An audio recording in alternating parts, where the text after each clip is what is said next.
Hey guys, welcome to our YouTube channel let us review, जिसमें हम explain करते हैं movies, drama and many more. So without any further ado, let's get started.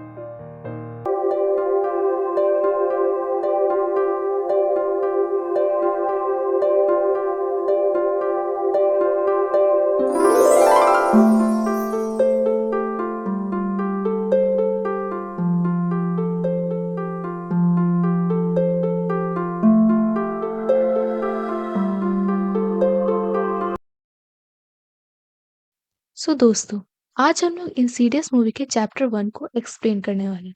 इस movie के कुल 5 parts हैं और हम पांचों पार्ट्स को अलग-अलग वीडियो में कवर करेंगे। और इस वीडियो में हम चैप्टर 1 को कवर करेंगे, जिसके IMDb रेट 6.8 स्टार है और रॉटेन टोमेटो पे ये 67% फ्रेश है। So let's start the explanation. Movie की शुरुआत में रेनी सुबह उठकर नीचे आती है और वो एक अनपैक्ड बॉक्स को देखती है और वो उसे खोलती है, जिसमें उसे एक एल्बम मिलता है। वो बैठकर अपना एल्बम देखने लगती है।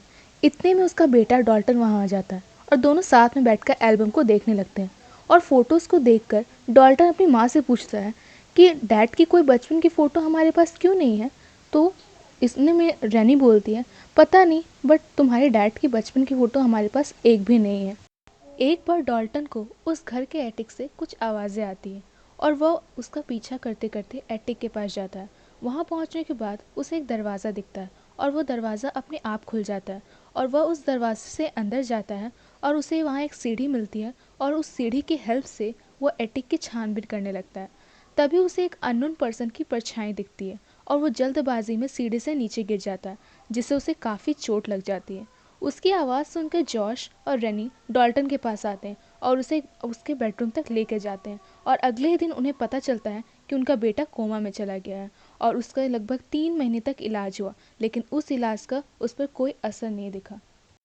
और यहाँ सरप्राइजिंग बात तो ये थी कि मेडिकल रिपोर्ट के दौरान डॉल्टन के सर पे कोई भी चोट का निशान उसके सर पर नहीं था।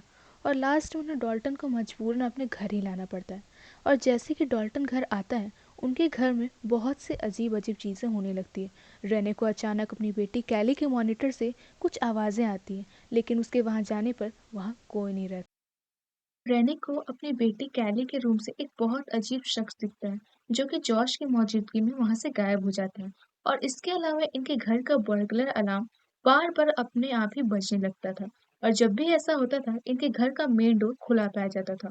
और इतना ही नहीं, इन सब चीजों के होने के कुछ दिन बाद जब रेनी डॉल्टन के कमरे में बैठी होती है, तभी उसे वहां एक पंजे का निशान दिखता है, जो कि लाल रंग का होता है।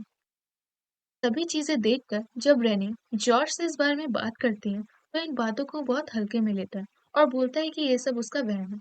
और तभी अचानक से उसी दिन रेनी के ऊपर कैली के कमरे में एक अननोन पर्सन द्वारा हमला होता है। और इन सभी चीजों से रेनी काफी ज्यादा डर जाती है। वो तुरंत ही जॉर्ज को बोलकर उस घर को छोड़ देने का फैसला करती है। और तभी वो लोग उस घर को छोड़कर नए घर में शिफ्ट हो जाते हैं। वो लोग नए घर में शिफ्ट होते हैं तो उन्हें लगता है कि अब सब ठीक हो गया, लेकिन उन्हें पता नहीं था कि आगे उनके साथ और भी बहुत सी डरावनी चीजें होने वाली हैं। लोग नए घर में शिफ्ट होते हैं, तभी रेने को एक लड़का डांस करते दिखाई देता है और वह लड़का रेने को डॉल्टन के रूम में ले जाता है। इन सभी चीज़ों से रेनी और भी ज़्यादा डर जाती है। फिर ठीक इसी घटना के बाद जॉश की माँ लॉरेन उनके घर आती है और वो कहती है कि उन्होंने एक बहुत अजीब सा सपना देखा और उस सपने में उसे एक इंसानी आकृति दिखाई दी, जो डॉल्टन को अपने हाथों से इशारा कर रहा होता है। और जब लॉरेन उस इंसानी आकृति से पूछती है आखिर वह कौन है, तभी लॉरेन को जॉश के पीछे एक लाल रंग की आकृति वाले डीमन दिखाई देता है। और फिर अचानक से डॉल्टन के कमरे से ज़ोर से आवाज़ आती है। जब सभी लोग डॉल्टन के रूम में जाते हैं, उसका कमरा पूरी तरह से बिखरा होता है और डॉल्टन ज़मीन पर गिरा हुआ होता है। इसके बाद लॉरेन फ़ौरन ही के एक्सपर्ट डेमोनोलॉजिस्ट को बुलाती है, जिसमें 3 लोग होते हैं, Alice Raina, specs and Tucker.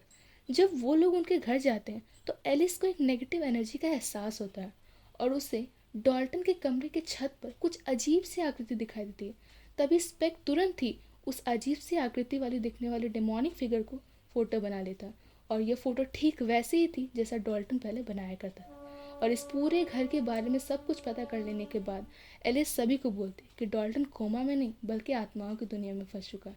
Dalton बचपन से ही आत्माओं की दुनिया में जाता था, लेकिन इस बार वो बहुत दूर चला गया और भटक गया, और वह किसी द फर्दर नाम की जगह में फंस गया है जहाँ बुरी आत्माएं रहती है। और अब वो बुरी आत्माएं डॉल्टन के शरीर में प्रवेश करना चाहती है ताकि वो लोग हमारी दुनिया में आ सके। तभी एलिस ने डॉल्टन से कनेक्ट करने के लिए सांसे नाम की प्रक्रिया करती है, जिसमें डॉल्टन की जगह उसे एक डीमन की आवाज़ आती है और वो डॉल्टन के शरीर में घुसकर उन पर अटैक कर देती। तभी एलिस ने बताया जब जॉश 8 साल का था तब उसके साथ भी ऐसी घटनाएं होती थी और उसके अंदर एक बूढ़ी आत्मा प्रवेश करती थी। तब एलिस ने लॉरेन के साथ मिलकर जॉश की मदद की थी और जॉश भी डॉल्टन की दुनिया में प्रवेश कर सकता है। तब उनके पास सिर्फ एक ही तरीका था कि जॉश द फर्दर में जाके डॉल्टन को वापस इस दुनिया में लेकर आए।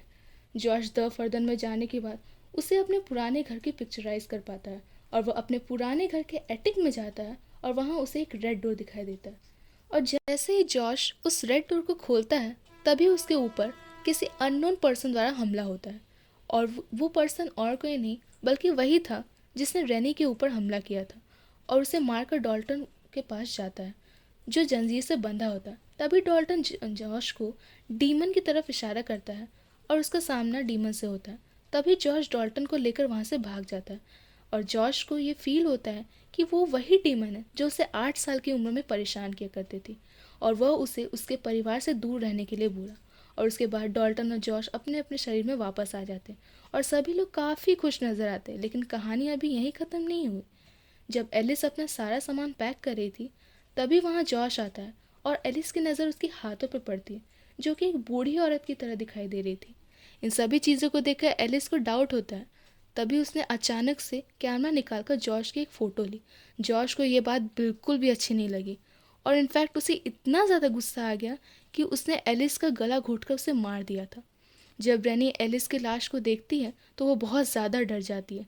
तभी रैनी एलिस के हाथ में कैमरा देखती है और वो उस कैमरे में तस्वीर को देखकर बहुत ज़्यादा डर जाती है, क्योंकि उस तस्वीर में जॉश नहीं बल्कि एक बूढ़ी औरत थी जिसने जॉश को बचपन में ही पोजेस किया था। और इससे यह पता चलता है कि वह बूढ़ी आत्मा फिर से जॉश के अंदर प्रवेश कर चुकी है। और तभी अचानक से जॉश रैनी के कंधे पर हाथ रखकर बोलता है, रैनी, आई एम हियर। ये थी इंसीडियस चैप्टर 1 मूवी के एक्सप्लेनेशन, जिसमें डॉल्टन और उसके पिता के पास एक शक्ति थी जिससे वह दूसरी दुनिया में जा सकते थे। अगर आपको ऐसे ही वीडियो देखना है तो हमारे चैनल को लाइक, शेयर एंड सब्सक्राइब करना बिल्कुल भी ना भूलें, and don't forget to press the bell icon. Thank you, bye.